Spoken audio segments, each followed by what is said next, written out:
ऐसे क्या देख रहा है? क्या हुआ? आंखें भी भीगी है तेरी। पार्टी में जा रहा है ना तू? एक मिनट रुक।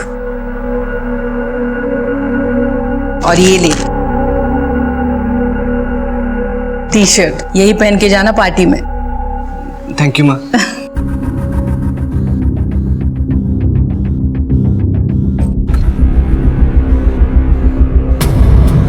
किधर? भैया वो स्कूल का लास्ट ईयर था तो फ्रेंड्स ने पार्टी रखी थी तो मैं। Late night party? कोई जरूरत नहीं है, चुपचाप जाके अपने कमरे में सो जाओ। भैया स्कूल का लास्ट ईयर है, फ्रेंड्स दोबारा नहीं मिलेंगे। कुछ भी हो, चुपचाप जाकर रूम में सो जाओ। प्लीज जाने दीजिए। एक बार बोला ना, समझ में नहीं आ रही तुमको? जाओ। बेटा छोड़ देना, जाने देना। माँ आप बीच में नहीं बोलो, अभी तक खड़े हुए हैं। महेंद्र मेरी बात तो सुनो बेटा। चलो अंदर, पार्टी में जाएंगे।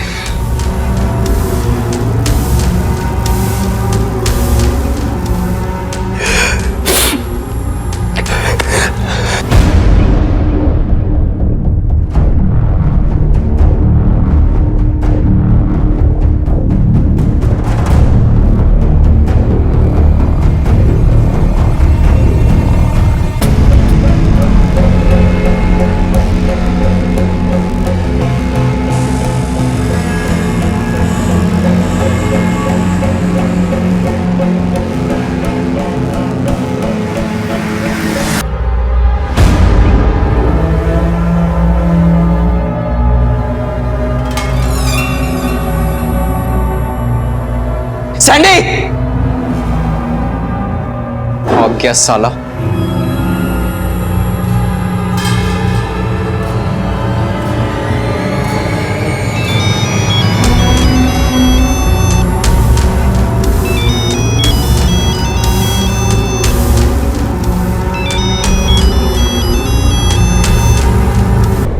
नमस्कार, आदाब। क्राइम पेट्रोल डायल 100 में आप सबका स्वागत है।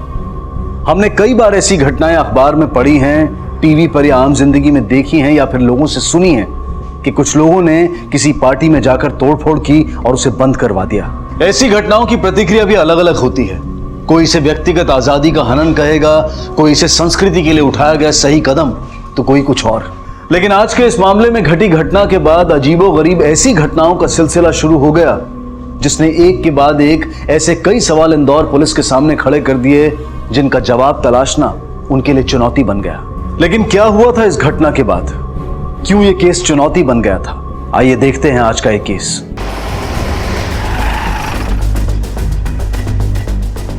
आइए सब देखिए सब।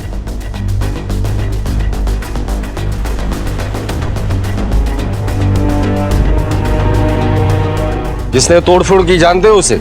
जिसने तोड़फोड़ की मैं उनको नहीं जानता हूँ साहब। ये पार्टी किसने ऑर्गेनाइज की थी?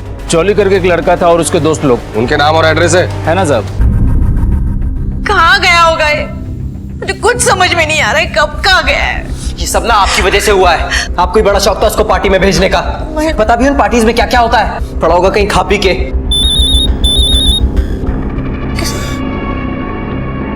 हेलो, सैंडी न्यूज़ का बड़ा भाई महेंद्र बोल रहा हूँ।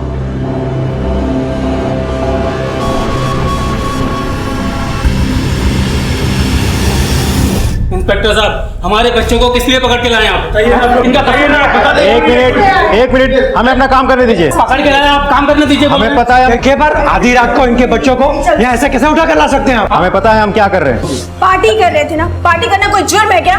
सर, यही है वो गुंडा जिसने हम पर हमला किया था और सारी तोड़फोड़ भी की थी। गुंडा किसको बोला बे? हाँ, अभी बताओ गुंडागर्दी क्या होती तेरे को? हाँ बताओ। क्या चल रहा है यहाँ? ये पुलिस स्टेशन है, मार्केट या मोहल्ला नहीं है। और किसके साथ क्या करना चाहिए हमें अच्छी तरह से पता है। आप लोग शांत रहिए, हमें अपना काम करने दीजिए। आनंद साहब, बच्चों को मेडिकल के लिए लेके जाओ और बाद में स्टेटमेंट ले लेना। चलो आप लोगों ने साहब आइए। अरे लेकिन और तू, कानून हाथ में लेने का बहुत शौक है ना तुझे? मैं अपनी आंखों से देश की संस्कृति और अपने भाई के भविष्य के साथ खिलवाड़ होते नहीं देख सकता। और अगर इसके लिए मुझे 1000 बार भी कानून अपने हाथ में लेना पड़े ना, तो पीछे नहीं हटूंगा। इस देश की यही ट्रेजेडी है, जिन्हें संस्कृति शब्द लिखने भी नहीं आता वो संस्कृति रक्षक बनकर फिरते रहते हैं। तुमने जो हरकत की है ना उसका हिसाब तो हम करेंगे, लेकिन इसके बाद अगर तुम्हारे आवाज और अंदाज ने तमीज और कानून की सीमा लांघने की कोशिश की तो तुम्हारी रक्षा करने कोई नहीं आएगा, याद रखना।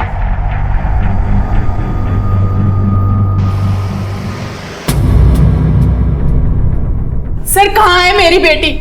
आपको यकीन है कि आपकी बेटी इसी पार्टी में गई थी? ये जोली हमारे पड़ोस में रहता है और इसी के साथ गई थी मेरी बेटी उस पार्टी में। मतलब पार्टी से सैंडी अकेला गायब नहीं हुआ है? क्या राधिका और सैंडी एक साथ थे पार्टी में? नहीं सर, पार्टी में हमने उन्हें एक साथ नहीं देखा। हाँ, सैंडी ने राधिका से बात करने की कोशिश की थी, बट उसे वो पसंद नहीं आया। उसने तो उससे हाय तक भी नहीं बोला। हेलो। तो राधिका कहाँ गई? I don't know sir. इनके आने के बाद वहाँ पे इतना क्योस मच गया था कि कौन कहाँ है कुछ पता ही नहीं चला। कोई आइडिया सैंडी अपने घर के अलावा कहाँ जा सकता है? सर, सैंडी जब भी किसी परेशानी में होता था सिर्फ एक ही पर्सन के पास जाता था, हमारी निधि मैम। आप जानती है ये सैंडी कहाँ होगा इस वक्त? नहीं सर, मुझे तो इस बारे में कुछ भी नहीं पता। आप किसी राधिका को जानती है? मैं नहीं जानती सर। कल पार्टी में सैंडी और राधिका की मुलाकात हुई थी। पार्टी के बाद से सैंडी और राधिका दोनों गायब हैं। हो सकता है ये नई लड़की राधिका शायद उसके साथ कहीं चला गया हो। ठीक है। साहब, कुछ बताना था आपको। बोलो। साहब, हमारा नाम राजेश है और ये जो औरत है ना, ये हमारी बीवी है। इसका वश चले ना पूरे मोहल्ले को आशिक बना डाले अपना। और वो नाम क्या था उस लौंडे का? सैंडी। सैंडी के साथ इसका अफेयर चल रहा था, इसलिए तो उसकी माँ ने, शेफाली मैडम ने, अपने स्कूल से धक्के मार के निकाला था इसको। ठीक है।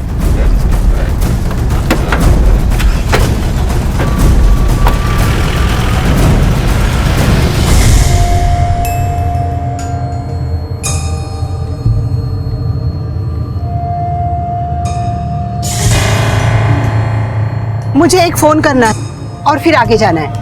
अरे नहीं मैडम, मुझे देर हो रही है, मुझे मार्केट जाना है, आप दूसरा रिक्शा देख लीजिए। ठीक है, ये लीजिए।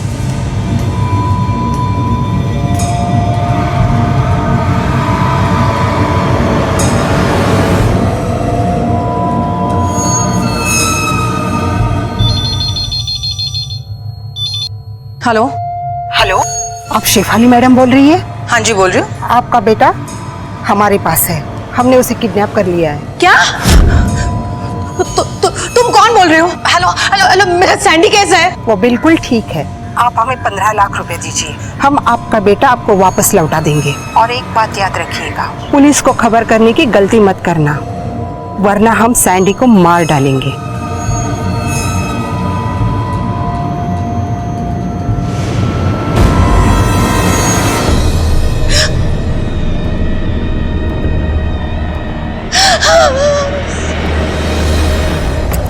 जी हाँ, ये सच है कि वो हमारे स्कूल में पढ़ाती थी और मेरे ही भाई को फंसाने की कोशिश भी कर रही थी। इसलिए मैंने उसके साथ साथ उसके बाप अशोक को और उसके मामा को मुंह पर कालिक पोतकर स्कूल से धक्के मारकर बाहर निकाल दिया था। मेरी बात तो सुनो, मैं बोल रहा हूँ।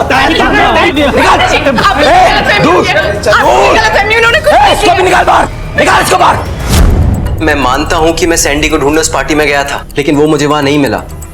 फिर मैं कैसे बता सकता हूँ कि वो कहाँ चला गया? ये सच बोल रहे हैं? पर सर, ये उससे मिले या नहीं मिले ये हम नहीं जानते सर। उस दिन के बाद से तो मर गई निधि मेरे लिए। वो दिन है और आज का दिन है। शक्ल नहीं देखी मैंने अपने बेटी की। मंदार का भाई सैंडी गायब है, क्या लगता है आपको? कहाँ होगा वो? इस बात के लिए तो आपको निधि से पूछना होगा, या उसका भाई मंदार। एक छोटी सी बात के लिए मुझे इतनी बड़ी सजा दी, वो क्या अपने भाई को माफ करेगा? महेंद्र, क्या हुआ माँ? सैंडी को किसी ने किडनैप कर लिया है। क्या? किसने कहा आपको? एक लेडी का फोन आया था।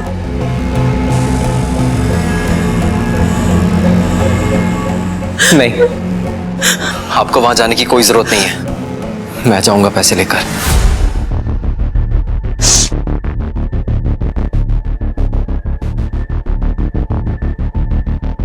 महेंद्र, तू कुछ उल्टी सीधी हरकत नहीं करेगा। ये सैंडी की जिंदगी का सवाल है। तुझे मेरी कसम।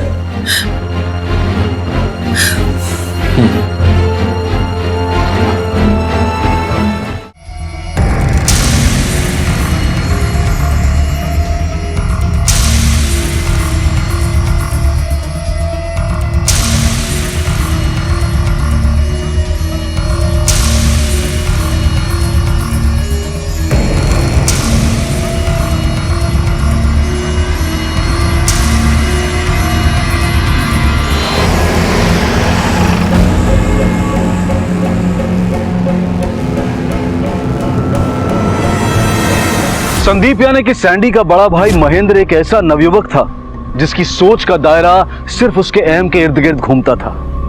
उसे अपने भाई के किडनैप हो जाने का दुख कम और गुस्सा ज्यादा था। अपनी मां शेफाली कुलश्रेष्ठ के कहने पर अपहरणकर्ताओं को देने के लिए पैसे लेकर वो गया जरूर था, लेकिन उसने वो पैसे अपहरणकर्ताओं को ही दिए या फिर वो कोई अलग खेल खेल रहा था, इस बात को दावे से कह पाना अभी मुश्किल था। इस बात का फैसला वक्त को करना था जो कि बहुत तेजी से बीतता जा रहा था और सैंडी का अभी तक कुछ पता नहीं चला था। महेंद्र, उस लेडी ने बोला था कि पैसे मिलते ही वो लोग सैंडी को छोड़ देंगे, लेकिन अभी तो 4 बजने आए हैं। मुझे लगता है हमें पुलिस को इन्फॉर्म कर देना चाहिए। माँ, तूने पैसे उसी जगह रखे थे जो मैंने बोली थी? तुमसे कोई गलती तो नहीं ना हुई? माँ, मैंने पैसे वहीं रखे थे जहां आपने मुझसे बोला था। मुझसे कोई गलती नहीं हुई है। अगर तुमसे कोई गलती नहीं हुई है तो जरूर हमारे साथ कोई धोखा हुआ है। क्या आप लोगों ने रैंसम की अमाउंट दे भी दी और ये बात पुलिस को इन्फॉर्म करना आप लोगों ने जरूरी नहीं समझा? मैं डर गई थी। उन्होंने धमकी दी थी कि अगर ये बात हमने आपको बोल दी तो वो मेरे सैंडी को। ठीक है, जिस नंबर से आपको कॉल आया था वो नंबर हमें दीजिए। सर, वो एक्चुअली कॉल घर के लैंडलाइन पे आया था। ऐसा कैसे हो सकता है सर? इनका बेटा और मेरी बेटी दोनों एक साथ गायब हुए थे। इनके पास रैंसम कॉल आया, मेरे पास कोई भी कॉल नहीं आया। सर, कहीं राधिका को कुछ। सर प्लीज आप कुछ कीजिए, हमारी इकलौती बेटी है। देखिए, हम लोग सैंडी और राधिका दोनों को ढूंढने की पूरी कोशिश कर रहे हैं। सर, एक इम्पोर्टेंट कॉल आया है, हमें अभी निकलना होगा। चलो।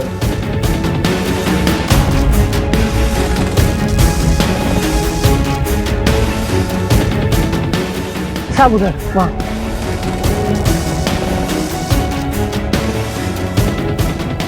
ये यहाँ कचरा बिनते में मिली थी साहब मुझे। आसपास देखो कुछ क्या मिलता है क्या? चल। ये देखिए आनंद, ये पार्टी का वेन्यू और ये जगह कितना डिस्टेंस होगा? यही करीब 500 मीटर।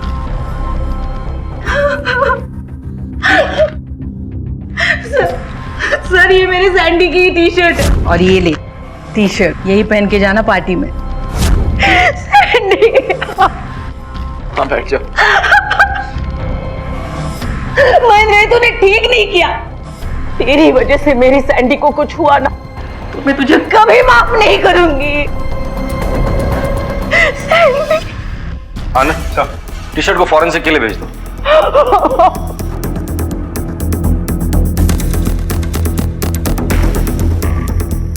सर, रैंसम की वो कॉल भवर कुआं के एक पीसीओ से आई थी। शॉप के बाहर फोन लगा हुआ था, इसलिए कॉल करने वाली औरत को दुकानदार देख नहीं पाए। लेकिन सर, रैंसम के लिए एक औरत की तरफ से कॉल आना, ये बात आपको अजीब नहीं लगती? सर, इससे भी अजीब बात तो ये है कि रैंसम का कॉल सिर्फ सैंडी के घर वालों को किया गया, राधिका के घर वालों को नहीं, जबकि दोनों साथ ही में गायब हुए थे। ये दोनों गायब साथ में हुए थे। सैंडी को तो किडनैप किया गया है, लेकिन राधिका क्यों गायब है ये अभी तक हमें नहीं पता। लेकिन एक और पॉसिबिलिटी है, उस पार्टी में मौजूद जितने भी लोग थे उनमें से कोई ना कोई उस किडनैपर्स के शामिल था। रश्मि, लड़के लड़कियां स्टाफ कैटरर जितने भी लोग थे उन सबके कॉल रिकॉर्ड निकालो। Yes sir. लेकिन सर, वो रैंसम मनी जिसकी पेमेंट शेफाली जी ने की थी, मुझे नहीं लगता कि पैसा किडनैपर्स को मिला है, क्योंकि अगर पैसा किडनैपर को मिला होता तो सैंडी अब तक घर आया होगा। ये पैसा रास्ते में ही गायब हुआ है। बोल बोल बोल, जल्दी बोल, फटाफट बोल। सर, मेरा ही भाई गायब है और आप मुझ पे ही शक कर रहे हैं। हाँ, क्योंकि रैंसम के लिए कॉल आने के बाद तूने पैसे दिए थे ना, तो पैसे देने के बाद तेरा भाई कैसे नहीं आया? इसका मतलब किडनैपर्स को पैसे नहीं मिले। सर, उन्होंने जो जगह बताई थी मैंने वहां जाकर पैसे रख दिए थे। उसके बाद उन पैसों का क्या हुआ, किसने लिया, मुझे नहीं पता सर। ठीक है, तो सैंडी के बारे में बता। बराबर तेरे वहां पहुंचने के बाद सैंडी पार्टी से कैसे गायब हो गया? सर, ये मैं कैसे बता सकता हूँ? अबे तू ही बता सकता है, और कौन बता सकता है? सारा तेरा प्लान हो। अपने भाई के आड़ में अपने माँ से पैसे ऐंठने का तेरा प्लान होगा। देख, अभी भी वक्त है, सच सच बता दे। सर, ये सच नहीं है, मैंने कुछ नहीं किया। मुझे नहीं पता कि सैंडी कहाँ है। सैंडी को कब से जानती है? 2 साल से सर। मैं उसकी क्लास को ज्योग्राफी पढ़ाती हूँ। पर सैंडी हमेशा से मुझे बहुत डरा सा, बहुत सहमा सा, बहुत परेशान सा दिखाई देता था। और फिर एक दिन, आज से करीब 1.5 साल पहले, मुझे उसकी वजह पता चली। ये सब क्यों परेशान कर रहे हैं आप सब उसे? मैम, हम उसे परेशान नहीं कर रहे, बस थोड़ी मस्ती कर रहे थे। मस्ती? इसे मस्ती कहते हैं? अभी के अभी get out of the class. Come on, take your bag, get out. Sandy, Are you okay? मुझे कोई नहीं समझता मैं, ना घर पर और ना यहाँ पर। घर पर मेरा भाई मुझे कमजोर कमजोर बुलाता है और यहाँ पर ये सब लोग मुझे गे बुलाते हैं। लेकिन ना तो मैं गे हूं ना मैं कमजोर हूं, लेकिन कोई मेरी बात नहीं मानता। नहीं सैंडी, शांत हो जाओ। मैं कमजोर नहीं हूं। और मेरे बेटे के साथ रिश्ता बनाकर तूने ये साबित कर दिया कि वो गे नहीं है। मैंने कुछ भी जानबूझकर नहीं किया था मैम। मेरे और आपके बेटे की जिंदगी में प्यार की कमी थी जो हम दोनों को करीब लेकर आई। शर्मिंदा तो आपको और आपके बेटे महेंद्र को होना चाहिए, जो सैंडी को कभी समझ ही नहीं पाए। एक मिनट। इस घटना की जानकारी आपको स्कूल मैनेजमेंट को देनी चाहिए। सर मैंने इन्हें इन्फॉर्म किया था और सर मैंने एक्शन भी ली थी। मैंने चारों बच्चों को वार्न किया था और उनके पेरेंट्स से एपोलॉजी लेटर साइन भी करवा लिया था। आइंदा ऐसी गलती हुई तो तुम चारों को स्कूल से रस्टिकेट कर दिया जाएगा। So better be careful. You may go now. ठीक है, आप लोग जा सकते हैं। Thank you sir.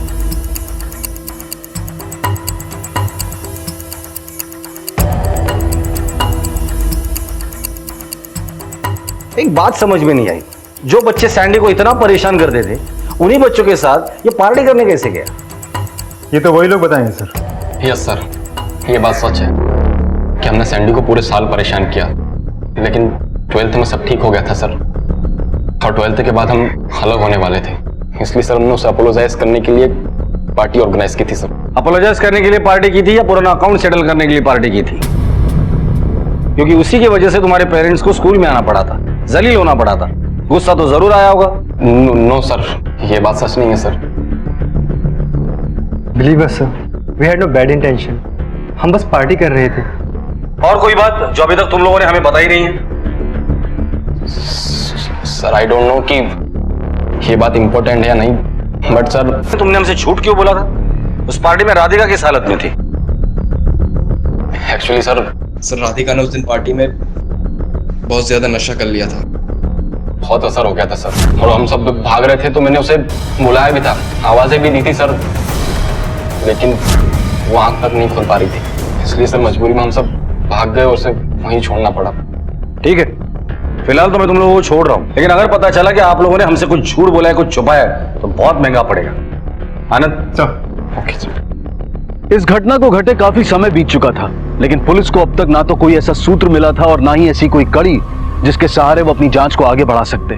राधिका और सैंडी एक साथ गायब हुए थे, लेकिन फिरौती की मांग सिर्फ सैंडी के लिए की गई थी, राधिका के लिए नहीं। पुलिस के शक के घेरे में इस वक्त सैंडी का भाई महेंद्र था। कभी उसकी टीचर रही उसकी प्रेमिका निधि थी और सैंडी के वो दोस्त थे जिन्होंने वो पार्टी ऑर्गेनाइज की थी।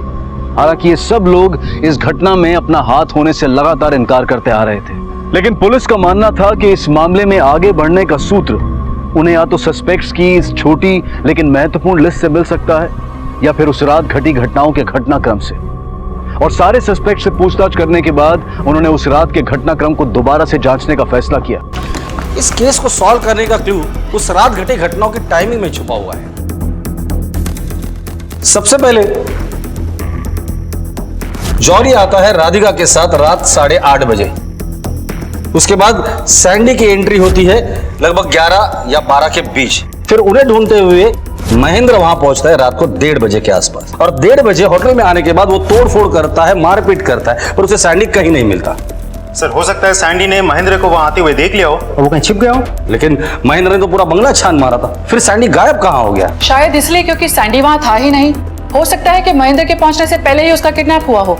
सैंडी और राधिका एक साथ गायब नहीं हुए, क्योंकि रात को 2 बजे जब जॉली वहां से भाग रहा था तो उसने राधिका को नशे की हालत में देखा था। और हम सब भाग रहे थे तो मैंने उसे बुलाया भी था, आवाजें भी दी थी सर, लेकिन वो आंख तक नहीं खोल पा रही थी। इसका मतलब पहले सैंडी गायब हुआ था और उसके बाद राधिका। सर राधिका उन सबके लिए बिल्कुल नहीं थी, तो राधिका का उस पार्टी में पहुंचना महज एक इत्तेफाक था। तो सर मुझे लगता है राधिका के मामले में कोलैटरल डैमेज वाली थ्योरी ज्यादा फिट बैठती है। ये राधिका और सैंडी एक साथ गायब हुए या नहीं ये नहीं पता, लेकिन दोनों के गायब होने में कनेक्शन जरूर है। क्या कनेक्शन हो सकता है सर? दुश्मनी वाला एंगल। निधि के पिता अशोक और मामा संतोष को महेंद्र और उसकी मां शेफाली ने स्कूल से बेइज्जत करके निकाला, तो हो सकता है कि बदला लेने के लिए सैंडी को किडनैप किया हो, या फिर राजेश जिसे पता था निधि और सैंडी के बीच अफेयर चल रहा है, उठाकर लेकर आओ तीनों। Yes sir. हमें शक है कि महेंद्र और शेफाली जो तुम्हारी बेइज्जती की थी उसका बदला लेने के लिए तुमने सैंडी को किडनैप किया है। अब शराफत से बता दो कि सैंडी कहाँ है और उसके साथ क्या क्या किया तुम लोगों ने। मुझे लगता है ऐसे मुंह नहीं खोलोगे तुम लोग। साहब से बात करो, मत मारो साहब, मत मारो, मत बोलता हूँ साहब। मेरी बीवी ही वैश्या है तो मैं कितनों को मारूंगा, कितनों को उठाऊंगा। आज सैंडी है, कल कोई और होगा, कितनों को मारूंगा साहब। और क्या मिल जाएगा मुझे? वो वैश्या है साहब। अगर मुझे बदला ही लेना होता तो मैं अपनी बीवी को मारता। हम सच बोल रहे हैं साहब। हमें गुस्सा जरूर आया था और ये भी सोचा था हमने कि जिंदगी में मौका मिलने पर हम जरूर बदला लेंगे माँ बेटे से, लेकिन हमने ऐसा नहीं किया साहब। तू अपने बीवी के बारे में जो कुछ भी कह रहा है ना, अगर वो वाकई सच है तब तो तलाक क्यों नहीं ले लिया? क्यों रह रहा है उसके साथ? साहब आप सब जानते हैं हमारा कानून सिर्फ औरतों के लिए है, मर्दों की कोई सुनवाई नहीं है। और अगर तलाक भी ले लो तो भत्ता दो। मेरे पास पैसे भी नहीं उतने, बस इसीलिए इतने दिन से जेल रहा हूं उसको साहब। तो इसीलिए तूने सैंडी को किडनैप किया ताकि उसके फिरौती के पैसे से तुझे अपनी बीवी से छुटकारा मिले। नहीं साहब नहीं, यकीन मानो मैंने कुछ नहीं किया साहब, कुछ नहीं किया। अरे मैं मुंह से बड़बड़ कर सकता हूँ साहब, मेरी इतनी औकात नहीं है कि मैं कोई कांड करूँ और बचा लूं। कुछ नहीं किया साहब मैंने।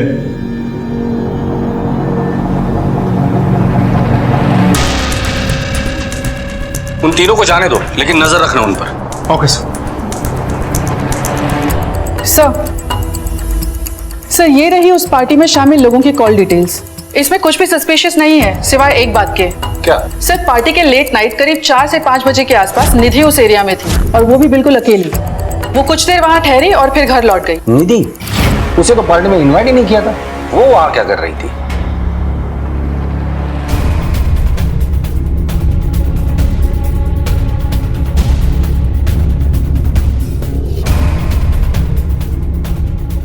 उसके भाई महेंद्र और शेफाली जी की सख्ती की वजह से हमारा मिलना बहुत कम हो गया था। उस रात सैंडी भी पार्टी के सिलसिले में बाहर था और मेरे पति भी एक शादी की केटरिंग के काम से रात भर नहीं आने वाले थे। तो फिर सैंडी ने मुझसे कहा कि वो मुझसे मिलने यहाँ पर आएगा, लेकिन रात पूरी बीत जाने के बाद भी सैंडी नहीं आया। मैंने कई बार उसे कॉल भी किया लेकिन उसका फोन नहीं लग रहा था। मुझे बहुत ज्यादा फिक्र हो रही थी, इसलिए मैं वहां उसे ढूंढने चली गई। सर दुनिया चाहे कुछ भी बोले, मैं सैंडी से सच में बहुत प्यार करती हूँ। फिक्र है मुझे उसकी, क्योंकि अगर वो नहीं होता तो शायद आज मैं इस दुनिया में नहीं होती। मतलब? अपनी जिंदगी से परेशान होकर मर जाना चाहती थी मैं, जब सैंडी ने मुझे बचाया। मैम अगर आपको प्रॉब्लम ना हो तो मुझे वो वजह बनने में खुशी मिलेगी जिसकी वजह से आप जी सके। हमें सैंडी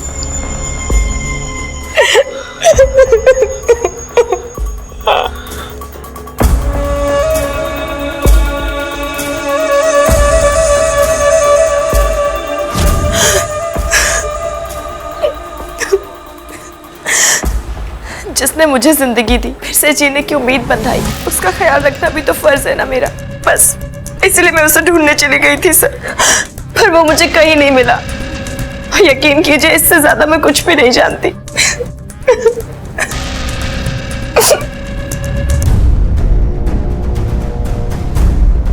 निधि अगर सच बोल रही है तो उसका बयान हमारी थियरी को सपोर्ट करता है कि सैंडी महेंद्र के डर से वहां नहीं छिपा, बल्कि महेंद्र के पहुंचने से पहले ही सैंडी का किडनैप हुआ था। सैंडी अगर बंगले में या बंगले के आसपास कहीं में भी होता तो निधि से मिलने वो जरूर पहुंचता।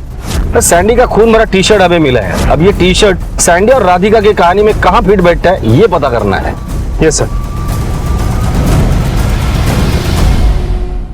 सर। सर भंवर कुआं के वो पीसीओ के आसपास के शॉप की सीसीटीवी फुटेज मैंने चेक की है, पर उस कॉल करने वाली औरत का कुछ पता नहीं चला है सर।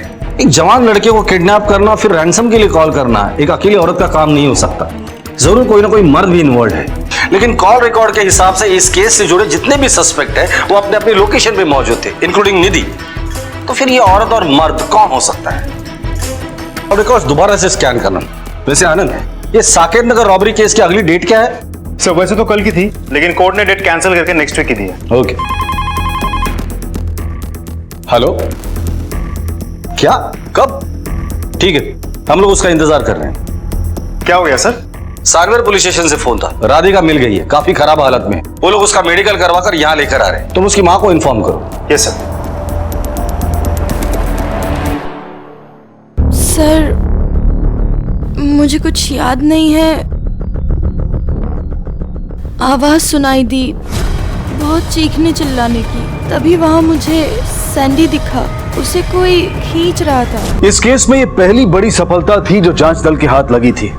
राधिका का यूं खुद ब खुद सही सलामत वापस लौट आना खुशी की बात थी, लेकिन उसके लौट आने से इस मामले की जांच पर कोई असर नहीं पड़ा था, क्योंकि उसके पास पुलिस के किसी भी सवाल का कोई जवाब नहीं था। इस केस में इंदौर पुलिस के सामने अब भी अंधेरा ही था, जहां से बाहर निकलने का रास्ता उन्हें खुद ढूंढना था। क्या इंदौर पुलिस इस अंधेरे में रोशनी का कोई सुराग खोज पाई? क्या उन्हें पता चला कि सैंडी और राधिका के इस तरह अचानक गायब हो जाने के पीछे किसका हाथ था? और क्या राधिका का इस तरह से वापस लौट आना कोई सामान्य सी बात थी या फिर एक सोचा समझा षड्यंत्र? राधिका जिस हालत में मिली थी, उस हालत में कोई भी इंसान 1 घंटे में कितना किलोमीटर चल सकता है? शायद 5 किलोमीटर। अगर राधिका 5 किलोमीटर दूर चलकर या सांगवेर पुलिस स्टेशन पहुंचती है, यहाँ से 10 किलोमीटर नॉर्थ ईस्ट, ये एक सुनसान जगह है और यहाँ एक रेलवे ब्रिज भी है, जैसे राधिका ने बताया था। मेरे हिसाब से राधिका यहाँ थी।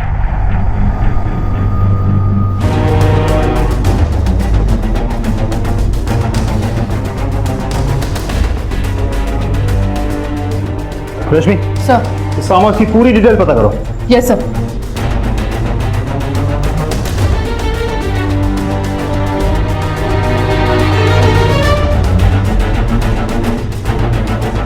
सर, एक शॉकिंग इंफॉर्मेशन मिली है। ये फार्म हाउस निधि के मामा संतोष का है।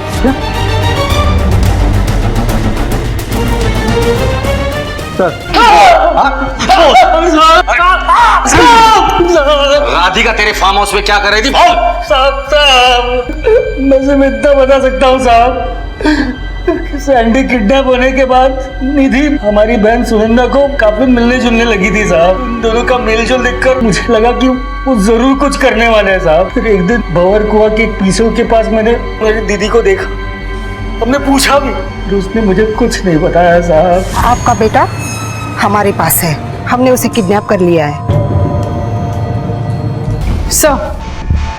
सर, पता चला है कि निधि दार्जिलिंग शिफ्ट होने वाली है। वहाँ के एक स्कूल में उसे टीचर की नौकरी लगी है और उस स्कूल से पता चला है कि उसकी ज्वाइनिंग डेट नेक्स्ट मंथ की है।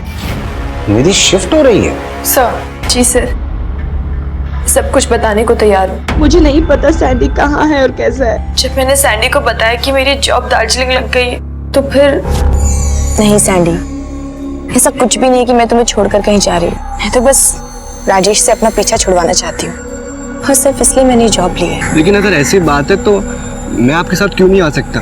सैंडी, तुम्हारे सामने तुम्हारा पूरा फ्यूचर है। आपके बिना ना तो मेरा कोई भविष्य है ना कोई फ्यूचर है। मैं नहीं रह पाऊंगा आपके बिना, मैं सुसाइड कर लूंगा। सैंडी, कैसी बातें कर रहे हो तुम? मैं भी तुमसे दूर नहीं रहना चाहती, लेकिन तुम जानते हो। लेकिन क्या, अगर आप भी वैसा चाहती हैं तो मेरे पास एक आइडिया है जिसके जरिए से हम लोग एक साथ रह सकते हैं हमेशा के लिए। कैसे? लेकिन आप पहले प्रॉमिस कीजिए कि आप मेरे प्लान सुनाने से पहले कुछ रिएक्ट नहीं करेंगे। प्रॉमिस? प्रॉमिस। आप मुझे किडनैप कर लीजिए। व्हाट? सैंडी, कैसी बातें कर? आपने कहा था कि आप नहीं बोलेंगे, आपने प्रॉमिस किया था। पहले आप मेरा पूरा प्लान सुनिए।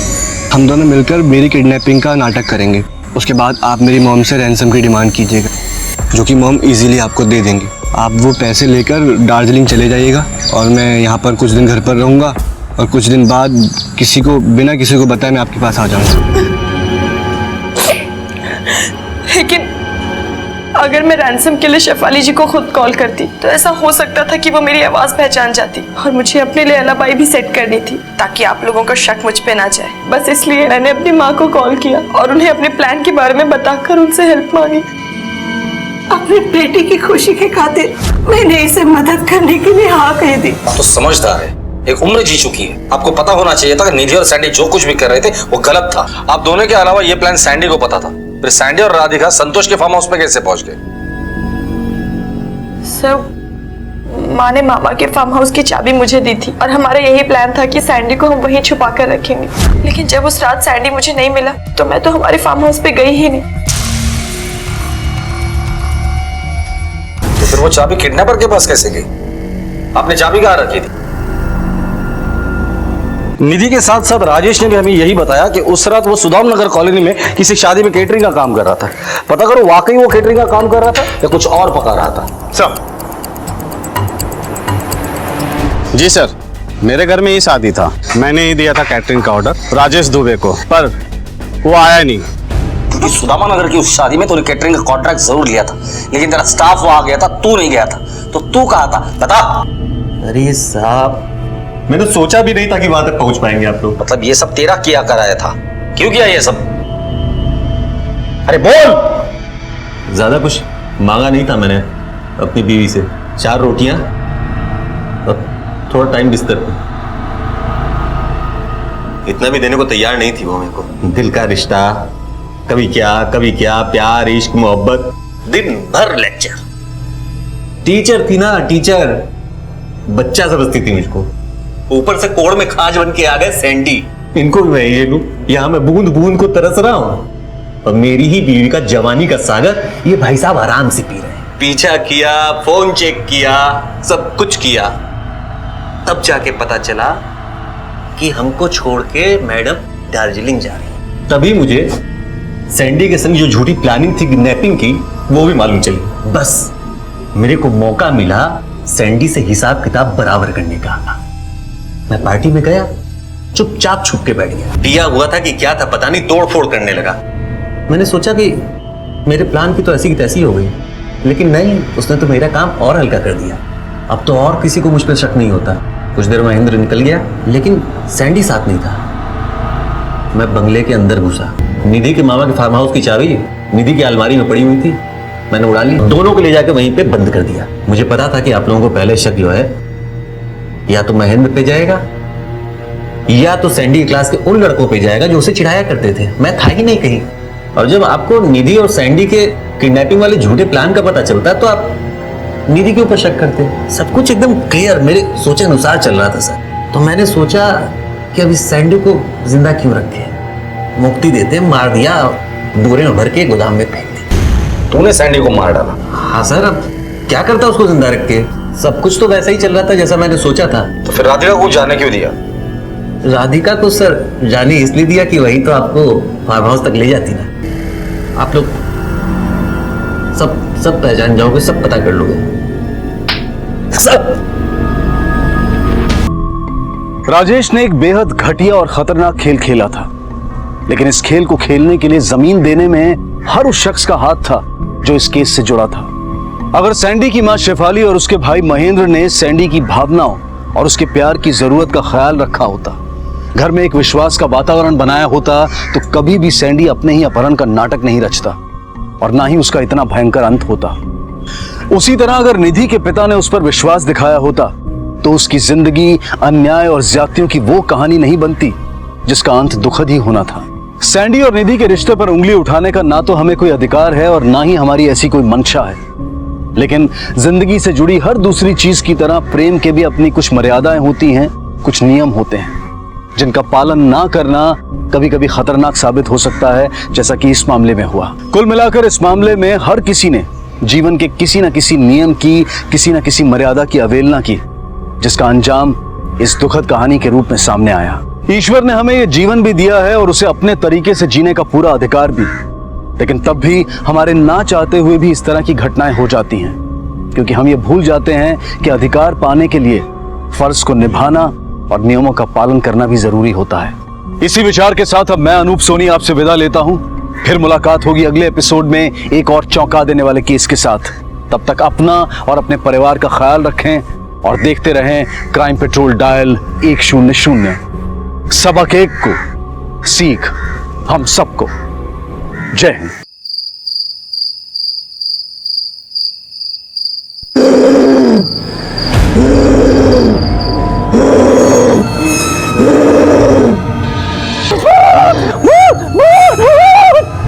उसने मार डाला, मार डाला।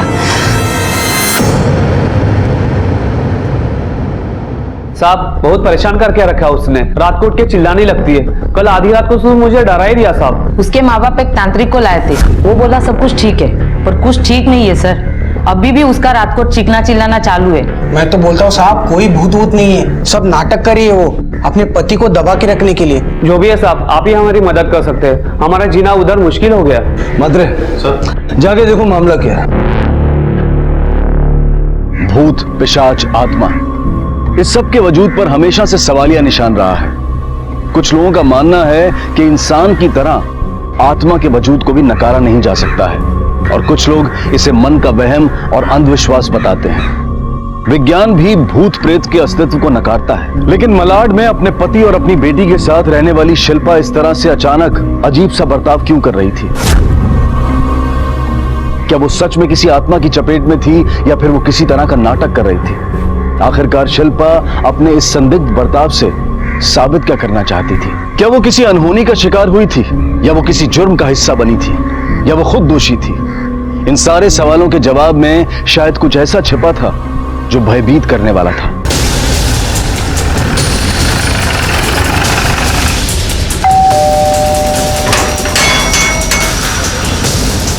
आप शिल्पा के पति सुरेश हैं? जी सर। मुझे आपकी पत्नी से कुछ बात करनी है। मिसेस यादव, आपके पड़ोसियों ने आपके खिलाफ कंप्लेंट की है कि आप रात भर चीखती चिल्लाती रहती हैं, जिसकी वजह से उन सबको प्रॉब्लम होती है, डिस्टर्ब होते हैं वो। क्या प्रॉब्लम है आपको? कोई आपको मारता पीटता है? कोई आपको टॉर्चर करता है?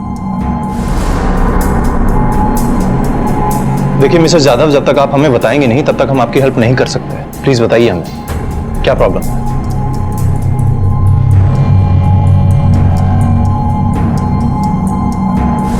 हाँ सर, पड़ोसी सच कह रहे हैं।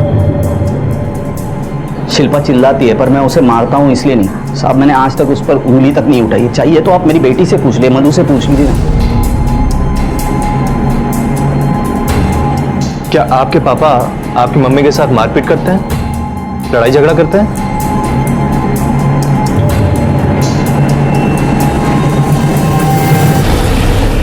अगर आप दोनों के बीच में कोई लड़ाई झगड़ा नहीं है, कोई अनबन नहीं है, तो तुम्हारी पत्नी ऐसे क्यों रिएक्ट करने लगी? वो रात रात भर चिल्लाती क्यों है? पता नहीं साहब, ये सब कुछ 10 महीने पहले चालू हुआ। कोई कहता है शिल्पा पागल हो गई है, कोई कहता है नाटक करी है, उसके माँ बाप कहते हैं भूत का साया है। तुम उसे किसी अच्छे साइकियाट्रिस्ट या डॉक्टर को क्यों नहीं दिखाते? साहब मैं शिल्पा से प्यार करता हूँ। आपको लगता है मैंने ये सब कुछ किया नहीं होगा? सब कुछ किया साहब, कुछ फायदा नहीं होता इसका। कभी तुमने शिल्पा से ये पूछा है कि आखिर 10 महीने पहले उसने ऐसा क्या देखा या फिर ऐसा क्या हुआ जिसकी वजह से वो ऐसा रिएक्ट करने लगी? बहुत बार पूछा सर, पर वो बताए तो ना। जब होश में रहती है तो गुमसुम रहती है, नींद से उठती है, चिल्लाने लगती है, बिना किसी को बताए घर से बाहर निकल जाती है। सब मालूम नहीं साहब, हमारे संसार को किसकी नजर। सर शिल्पा की हालत तो बहुत खराब है। वैसे उसके घर में तो ऐसे कोई प्रॉब्लम नहीं है सर, लेकिन वो जिंदा लाश की तरह पड़ी रहती है, जैसे ना कुछ देख रही हो ना ही कुछ सुन रही हो। सर मुझे लगता है कि उसको किसी बात का गहरा सदमा लगा है। मात्र एक अच्छी खासी औरत बिना किसी मेडिकल इश्यू के इस तरह का डिस्टर्ब बिहेवियर करने लग जाती है, क्यों? ऐसा करो, एक आदमी उसके घर के बाहर सर्विस पे लगा दूं, देखो क्या होता है। ठीक है सर।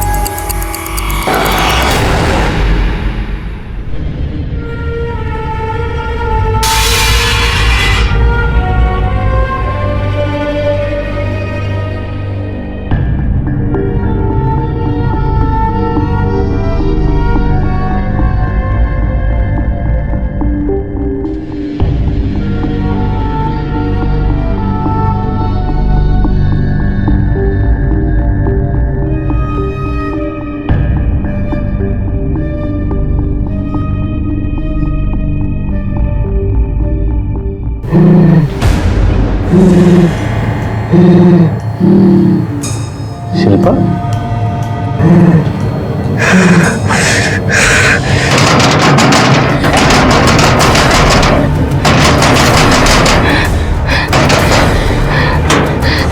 मार डाला उसे, चुन चुन शिल्पा डाला शिल्पा फिर दफन कर दिया। मार डाला उसे चुन चुन के मार डाला, फिर दफन कर दिया। मार डाला उसे, मार डाला। वो औरत बार बार एक ही बात बोलती रहती थी, मार दिया, गाड़ दिया, दफन कर दिया, और उस टाइम वो एकदम पागल जैसे हो जाती थी, जैसे कुछ बताना चाहती है सर, पर वो कुछ उसके आगे बता नहीं पा रही। मात्र भूत वाली थियरी तो कंफर्म होने से रही, अब रहा पागलपन। इसका मतलब यह है कि उसके पागलपन की वजह है वो हादसा जो उसके मन में घर कर गया, और ये इतनी डरी हुई है कि नॉर्मली नहीं हो पा रही। इस शिल्पा और उसके पति सुरेश की इंफॉर्मेशन निकालो जरा।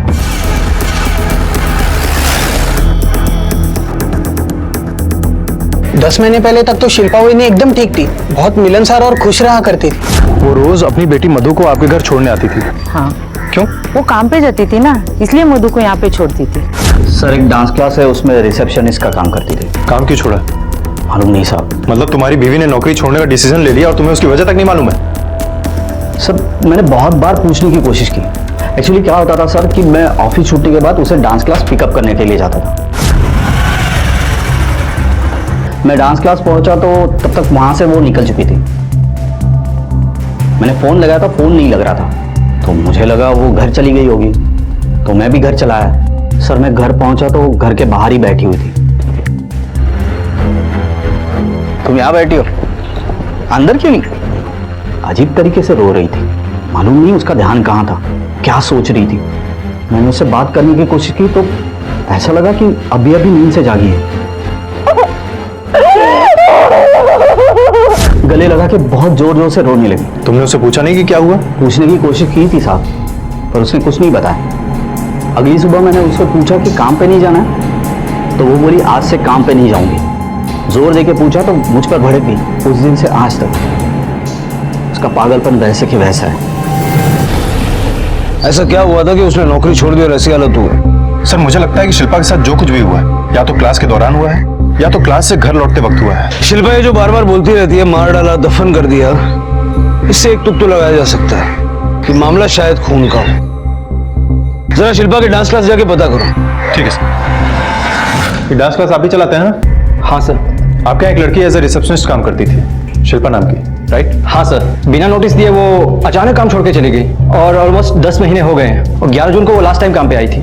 कमाल है, उसके काम छोड़ने की तारीख आपको मुंह ज़बानी याद है? वो इसलिए सर क्योंकि 12 जून को हमारी डांस क्लास का स्थापना दिवस होता है और बहुत सी तैयारी करनी होती है और उसके जाने की वजह से हमें काफ़ी प्रॉब्लम का सामना करना पड़ा। 11 तारीख को वो कितने बजे गई थी? नॉर्मल टाइमिंग से थोड़ा लेट हुआ होगा सर, क्योंकि अगले दिन फंक्शन की बहुत तैयारियां करनी थी। वो अकेली नहीं रुकी थी, बाकी लोग भी उसके साथ थे। और आप कहाँ थे? सर 11 जून को मेरी वाइफ का बर्थडे होता है, तो इसलिए मैं 5 बजे यहाँ से निकल गया था। शिल्पा रुकी थी क्योंकि उसका हस्बैंड उसको लेने आने वाला था। शिल्पा यहीं क्लास में ही रुकी थी? नहीं सर, बाहर रुकी थी क्योंकि 9:30 बजे सेटर बंद हो जाता है। सर शिल्पा उस रात यहीं पर खड़े होकर अपने हस्बैंड का वेट कर रही थी। सर ये एरिया काफी सुनसान है और मार्केट भी आगे से लेफ्ट टर्न लेने पे ही शुरू होता है, इसलिए सर मुझे ऐसा लगता है कि शिल्पा के साथ जो कुछ भी हुआ है यहीं पे हुआ है सर। मात्र ऐसा भी तो हो सकता है कि शिल्पा के साथ कुछ न हुआ बल्कि उसने कुछ होते हुए देखा हो जिसका सदमा उसे लगा है। जरा उस तरफ देखते हैं, हो सकता है कुछ हाथ लग जाए। ठीक है।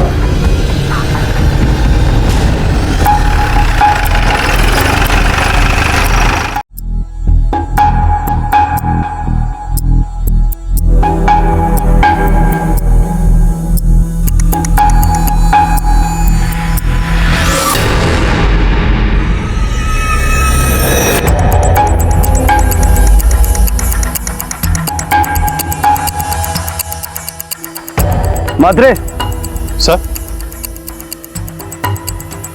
पूरा मैदान सूखा हुआ है, ये सिर्फ इतने हिस्से में घास उगी हुई है। जरा आसपास कोई वॉचमैन है तो बुला के लो। ठीक है सर। सर ये डंप यार्ड का वॉचमैन है। कब से काम करते हो यहाँ? साहब 2 साल से। तब तो तुम्हें आइडिया होगा यहाँ कोई पानी की पाइपलाइन जाती है क्या या पानी का कोई और सोर्स? नहीं साहब ऐसा तो कुछ नहीं। ठीक है जाओ। जी सर। मात्रे पानी का कोई सोर्स नहीं और पूरे मैदान में सिर्फ यहाँ पे हरी घास उगी हुई है, समझ रहे हो? क्योंकि जमीन में दफनाई हुई बॉडी डिकम्पोज होने के बाद खाद का काम करती है।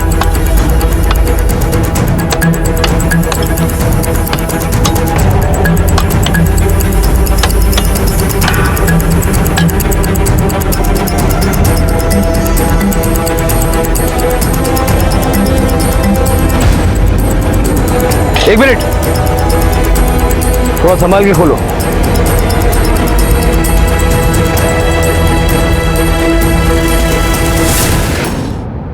गोल्ड का ब्रेसलेट है हाथ में। इसका मतलब ये खून लूटफाट के इरादे से नहीं किया गया होगा। लगता है शिल्पा ने यही मर्डर देखा होगा और जिसका असर उसके जहन पे आज भी है। मात्र इस ब्रेसलेट पे किसी ज्वेलर का मार्क है। जरा पता करो ये किसने बनाया और किसने बनवाया और आसपास का एरिया अच्छे से छान मारो, देखो मर्डर वेपन मिलता है क्या। कंकाल को फोरेंसिक के लिए भेज दो।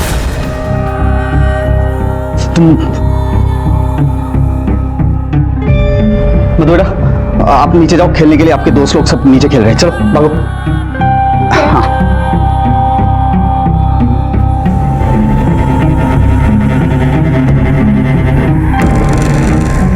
इस तरफ देखो, पुलिस आ गई है ना, मुंह बंद रखना, समझे तू? समझे?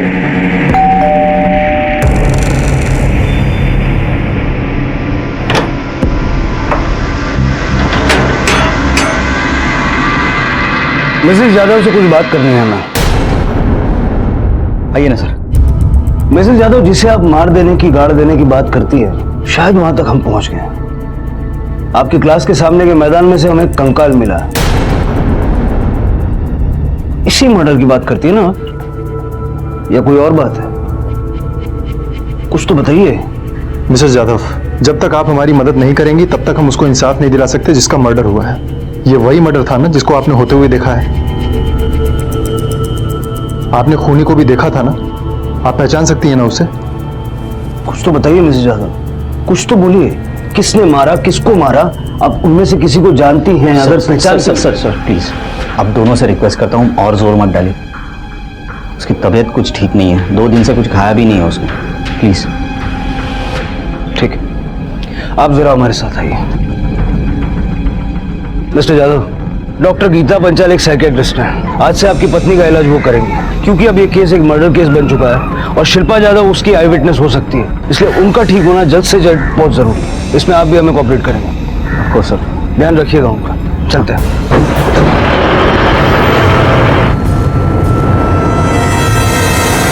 एक भूतग्रस्त लड़की से एक मानसिक असंतुलन से जूझती लड़की तक शुरू हुआ यह केस अब एक मर्डर केस में तब्दील हो चुका था, जिसे कई महीनों पहले अंजाम दिया गया था। पुलिस को एक कंकाल मिला था जिसकी पहचान उनके लिए चुनौतीपूर्ण होने वाली थी। शिल्पा कुछ भी कहने में असमर्थ थी और साथ ही उस पर सुरेश का दबाव भी था। तो क्या सुरेश ही इस हत्या का जिम्मेदार था? और उसने जो कहानी पुलिस को सुनाई थी, क्या वो झूठी थी? कहीं वो खुद ही तो शिल्पा की इस हालत का जिम्मेदार नहीं था, या फिर शिल्पा भी किसी तरह से इस गुनाह से जुड़ी हुई थी? ये जो तुम्हारे डांस क्लास के सामने जो प्लॉट है, ये किसका है? ये प्लॉट मिस्टर रजत शाह का है। वो इंडिया नहीं, सिंगापुर में रहते हैं और कई सालों से यहाँ पे आए भी नहीं। पाटिल सर, रजिस्ट्रार के ऑफिस से इस प्लॉट की पोस्टल एड्रेस निकालो और ओनर की डिटेल्स निकालो। Okay sir.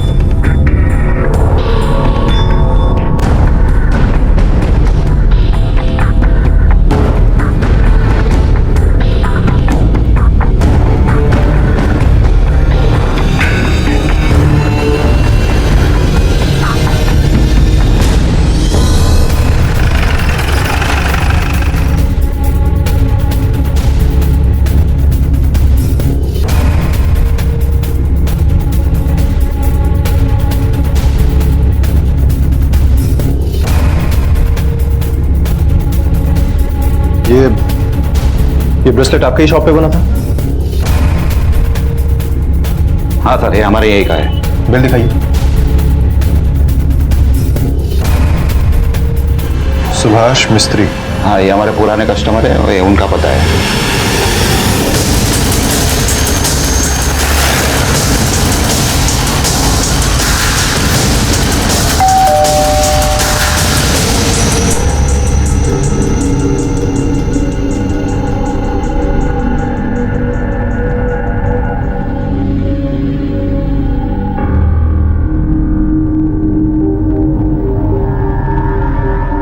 जी कहिए।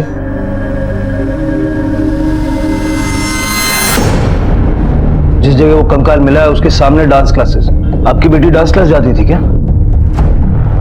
उसकी ऐसी कोई सहेली हो जो वहां जाती और जिससे मिलने वो गई हो? जी नहीं, उसके ऐसे कोई दोस्त नहीं थे।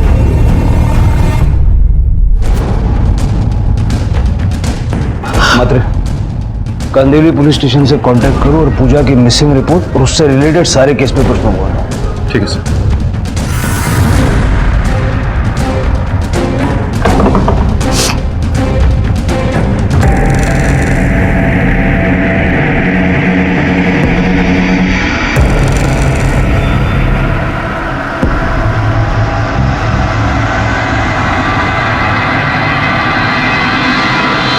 आप लोगों ने अपनी बेटी का कमरा पूरी तरह से समेट दिया।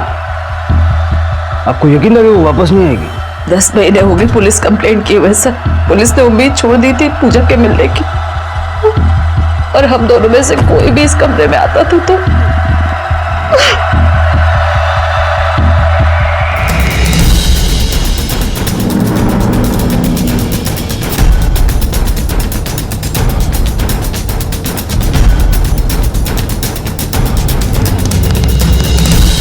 पूजा का किसी से कोई अफेयर वगैरह था क्या, या कोई दुश्मनी?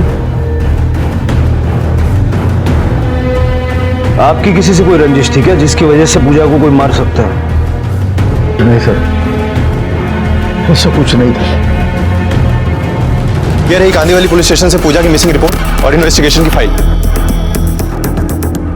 इसके मुताबिक पूजा 10 महीने पहले 11 जून 2016 को अपने कॉलेज जाने के लिए निकली थी।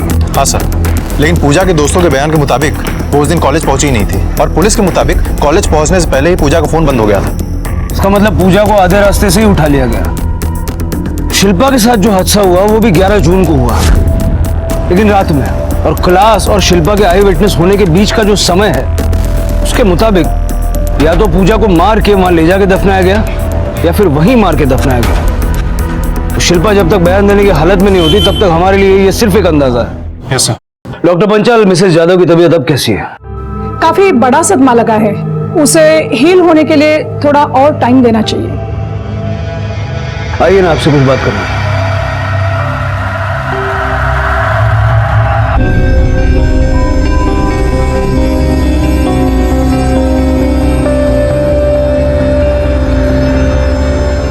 बहुत अच्छा, ऐसे ही चुप रहना तो इन लोगों से जल्दी पीछा छूटेगा।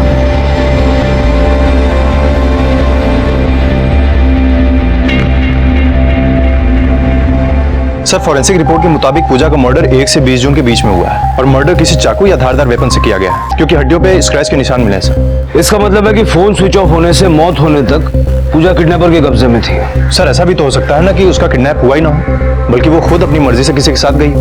मात्रा, अगर ऐसा भी है तो उस पास्ट के पर्सन को हमें ढूंढ के निकालना तो होगा। जरा पता करना होगा कि पूजा का घर वालों से और बाहर वालों से रिश्ता कैसा था। मुझे माफ करना बेटा, तुम्हारे साथ जो कुछ भी हुआ उसका जिम्मेदार मैं हूं। मेरी एक गलती की वजह से तेरी जान चली गई। असली गुनहगार तो मैं हूं। मैंने तुम्हें मौत के मुंह में ढकेल दिया। मुझे माफ करना बेटा, मुझे माफ करना, माफ करना पूजा। तुम्हारी सोसाइटी में जो सुभाष मिस्त्री रहते हैं, उनकी बेटी पूजा मिस्त्री ये कैसी लड़की थी? हंसमुख थी साहब, बहुत अच्छी लड़की थी साहब। हम कभी उसको उदास नहीं देखे साहब। पूजा जैसे बच्चे आजकल कहाँ देखने मिलते हैं सर। रोज अपने पापा को लेकर नीचे घूमने आया करती थी। सुहास जी को कभी पूजा से सीधे मुंह बात करते हुए नहीं देखा। पता है, सुबह सुबह ताज़ी हवा में घूमने से ना हमेशा माइंड फ्रेश हो जाता है, पॉजिटिविटी आती है और विल पावर भी बढ़ जाती है। फिर ऐसा कोई काम नहीं है जो इंसान नहीं कर सकता। पापा पानी। ये सुभाष जी पूजा से किस बात पे नाराज रहते थे? साफ साफ तो कुछ पता नहीं है, लेकिन सुहास जी हमेशा कहते थे उसने उनकी जिंदगी छीन ली है, वो कभी भी पूजा को माफ नहीं करेंगे। सर, पूजा फ्रेंडली थी, पर वो हमारे इतने क्लोज नहीं थी कि हम उसके बारे में कुछ जान सके। हाँ, उसकी बेस्ट फ्रेंड नीलिमा है, शायद उसे कुछ पता हो।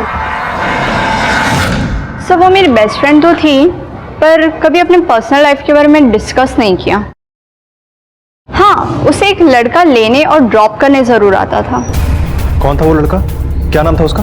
सर, नाम तो याद नहीं, कभी पूजा ने मिलवाया ही नहीं। हाँ, उसके कार के साथ हमने सेल्फी जरूर ली थी।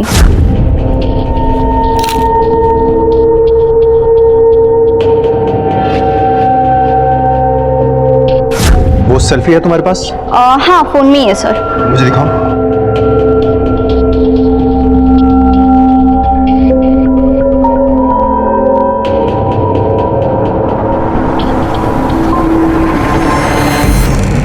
सर, जब हम सुभाष से पहली बार मिले थे तो हमें ऐसा बिल्कुल नहीं लगा था कि वो अपनी बेटी से बात तक नहीं करता होगा। और उस दिन उन्होंने पूजा का किसी से अफेयर होने से भी इनकार किया था, जबकि इंक्वायरी में ये सामने आया है कि एक लड़का कॉलेज में रोज पूजा को लेने और छोड़ने जाता था। सर हो सकता है कि ये अफेयर ही सुभाष की नाराजगी की वजह। बिल्कुल हो सकता है। मैं सुभाष से पूछताछ करता हूँ, तुम आरटीओ से उस गाड़ी की डिटेल्स निकाल दो। ठीक है सर।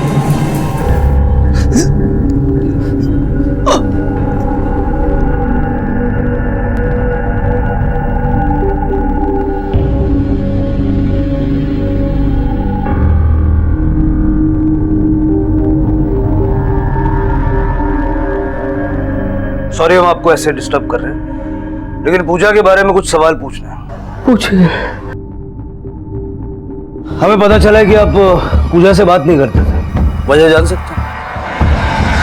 सर, आपने जिस गाड़ी का नंबर दिया था वो गाड़ी किसी असलम के नाम पर रजिस्टर है सर, ये उसके एड्रेस।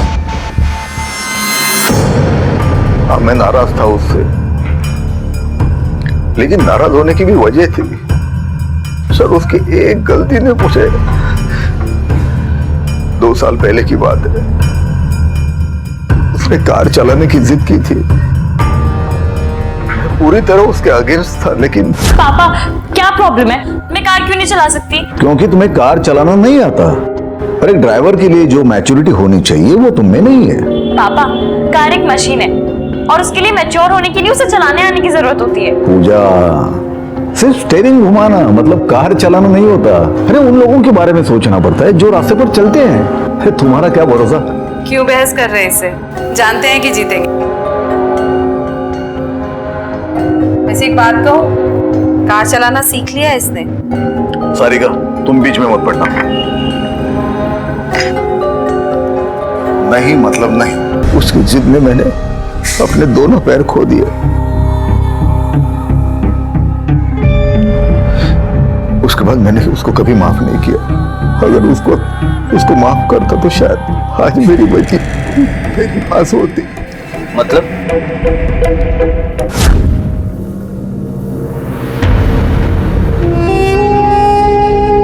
पापा मुझे आपसे कुछ बात करनी है।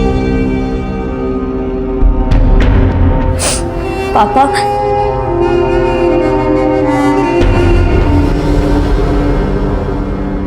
पापा प्लीज एक बार मेरी बात तो सुन लीजिए।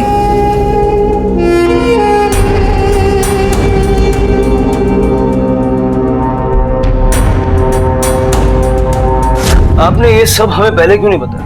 मुझे लगा कि 2 साल पूरा नहीं पाते, आपके किसी काम नहीं आएगी।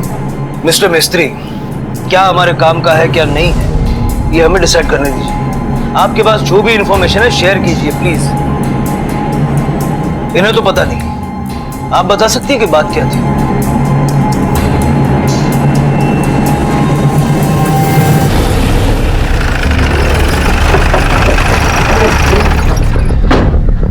सर, जो गाड़ी पूजा को कॉलेज से पिकअप करती थी वो किसी असलम नाम के आदमी की है। सर, ये असलम गाड़ियां रेंट पे देता है।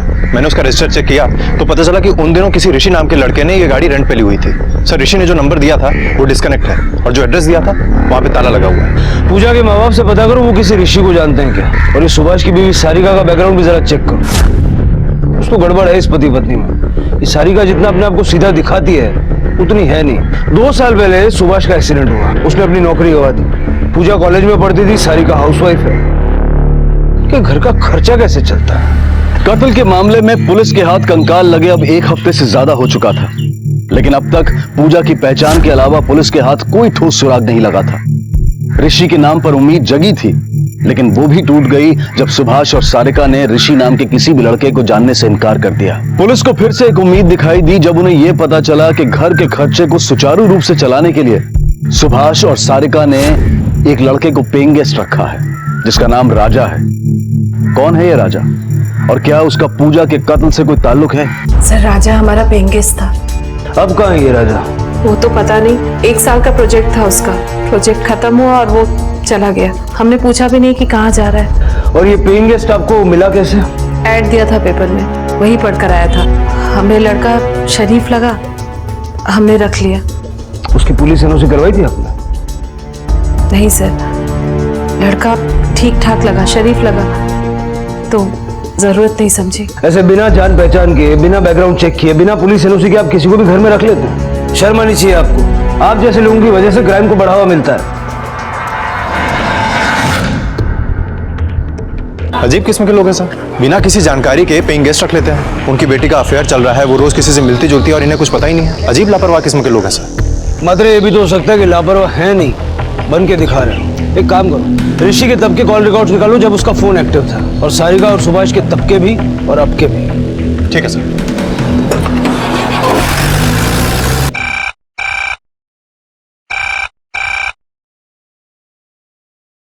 हेलो,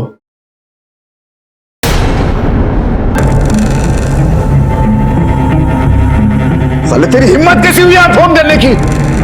तेरी वजह से मेरा सब कुछ। हेलो, तुमने यहाँ क्यों फोन किया? रुको, मैं आती हूँ तुमसे मिलने।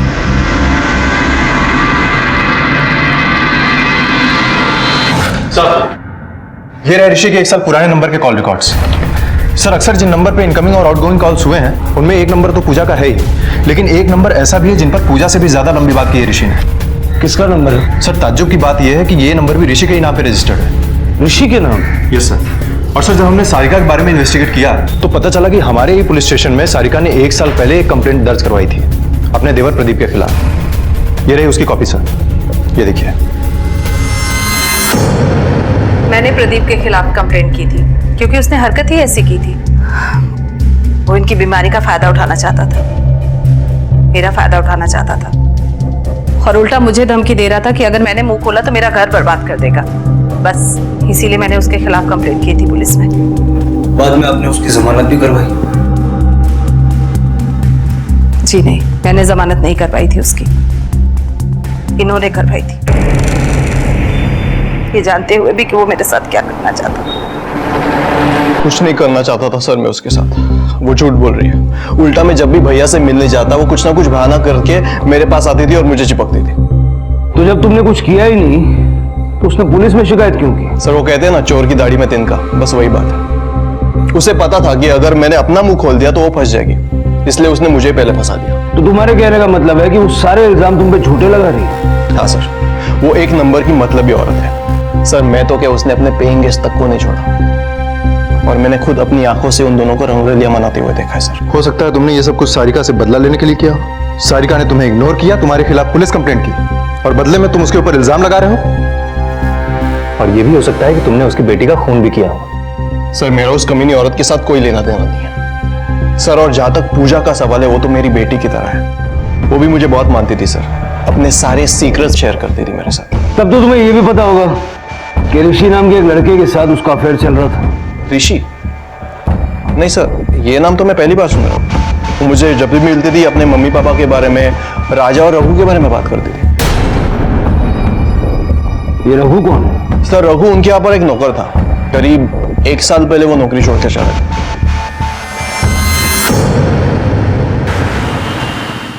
पता करो ये रघु आजकल कहाँ है? सर, सुभाष के घर पे जो राजा पाटिल पेइंग गेस्ट था उसका ऑफिस का एड्रेस मिल गया सर। आपके यहाँ राजा पाटिल नाम का एम्प्लॉय काम करता है ना? राजा पाटिल? सॉरी सर, इस नाम का कोई भी एम्प्लॉय हमारे यहाँ काम नहीं करता। हो सकता है कि 1-1.5 साल पहले काम करता हो। सर, अब इतना पुराना तो कुछ याद नहीं मुझे, लेकिन हाँ, हम अपने एम्प्लॉयज के नाम और एड्रेस हमेशा मेंटेन करते हैं। अगर आप चाहो तो मैं आपको दिखा सकता हूँ। प्लीज। ये देखिए सर।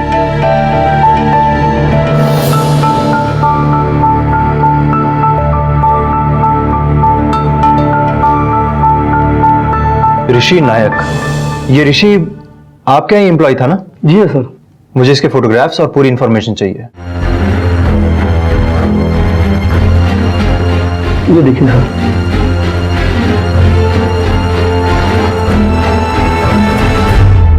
यही वो लड़का है जो पूजा को कॉलेज छोड़ने और पिकअप करने आता था? सर, बहुत टाइम हो गया, ठीक से याद तो नहीं, पर शायद यही है।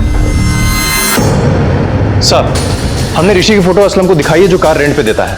असलम ने आइडेंटिफाई किया है कि ऋषि ने ही कार रेंट पे ली थी। नहीं सर, ये ऋषि नहीं, ये तो राजा है, और यही तो सुभाष भाई के यहाँ पेइंग गेस्ट में रहता था।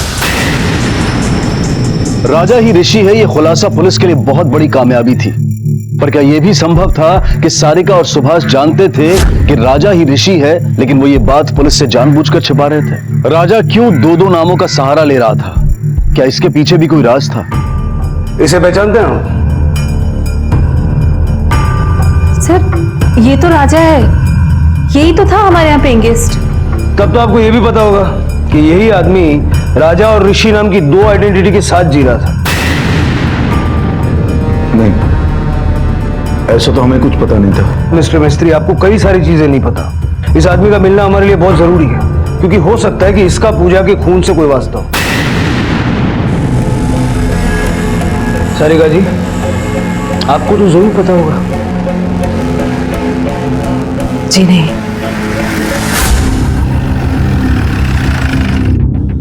सर, पूजा के यहाँ जो रघु नाम का नौकर काम करता था वो यूपी का रहने वाला है और 1 साल पहले काम छोड़कर वो वापस यूपी चला गया था। लेकिन सर कुछ ही दिनों बाद वो वापस मुंबई आ गया। सर इस रघु ने सुभाष के यहाँ से काम 7 अप्रैल को छोड़ा था, लेकिन सुभाष के लैंडलाइन नंबर के कॉल रिकॉर्ड के मुताबिक सुभाष के घर का कोई ना कोई सदस्य इस रघु के साथ जून तक लगातार कॉन्टेक्ट में था। कौन हो सकता है जो रघु से कॉन्टेक्ट बनाए हुए था? सुभाष, सारिका या फिर पूजा? इस रघु को उठा लो और सारिका पर नजर रखो, क्योंकि अगर प्रदीप के बयान में जरा सी भी सच्चाई है तो सारिका राजा को बचाने की कोशिश जरूर करेगी। ठीक है सर, ऋषि तो वैसे ही बहुत चालू चीज था साहब। ऐसे तो पगार ज्यादा नहीं थी, फिर भी गाड़ी लेकर घूमता था और जब भी देखो सुबह में अलग लड़की, शाम में अलग लड़की होती थी। एक ही घर की माँ और बेटी दोनों को घुमा रहा था सर। ये लड़की थी क्या जिसे घुमा रहा था? हाँ, यही थी सर। और ये वो औरत थी? जी सर। आई थोड़ा तो खा ले। मुझे नहीं खाना। क्यों आई? तू खाएगी नहीं तो ठीक कैसे होगी? ये ले, खा ले। मुझे नहीं खाना बेटा, मेरे मन में एक बहुत बड़ा बोझ है। जब तक वो नहीं उतरता तब तक मैं ठीक नहीं हो सकती। क्या बोल रही है?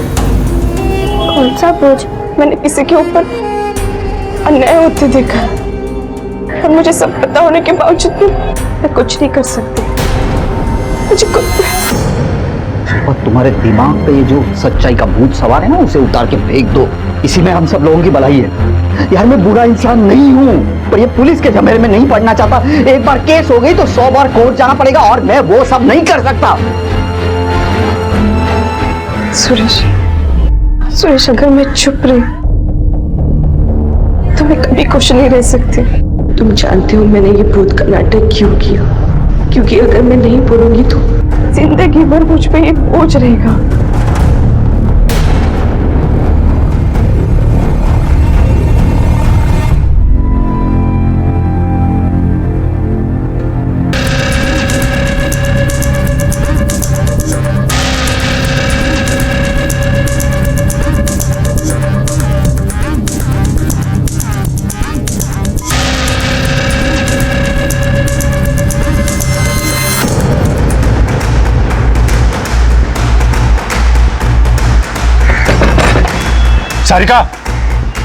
सारिका, देखो हमें मालूम है कि तुम अंदर हो। दरवाजा खोलो वरना हमें दरवाजा तोड़ना पड़ेगा। दरवाजा तोड़ो।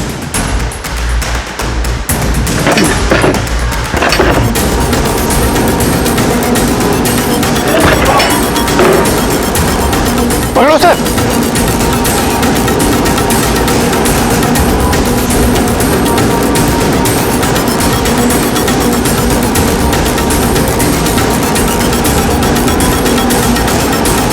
ज्यादा अनजान बनने की जरूरत नहीं है, हम सब जान चुके हैं। तुम्हारे ही आशिक के साथ तुम्हारी बेटी का अफेयर था और इसी वजह से तुमने उसे मार दिया, है ना? सर आप मेरा यकीन कीजिए, मैंने पूजा को नहीं मारा है। सर मैंने पूजा को नहीं मारा सर, मैं तो सारिका के कहने पर छुप कर बैठा हुआ था। अगर आपको हमारे अफेयर के बारे में पता चल जाता तो सीधा शक हमारे ऊपर ही जाता सर। अच्छा, बहुत बात बनता है तू सारिका की। कोई बात नहीं, अभी 2 मिनट में सारा सच बाहर आ जाएगा।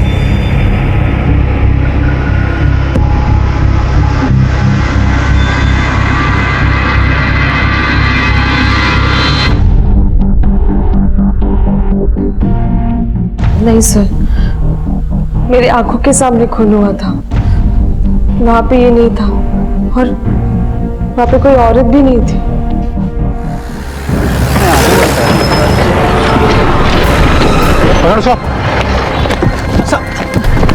कहाँ भाग रहा है?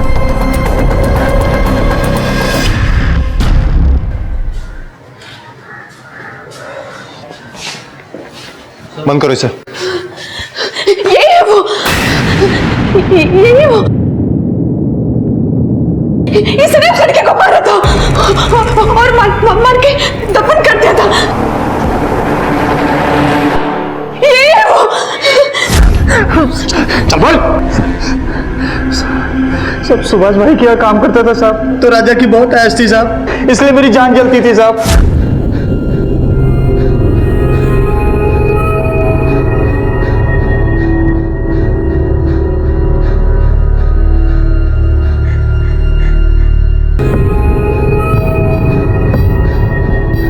पूजा, नाश्ता कर लो।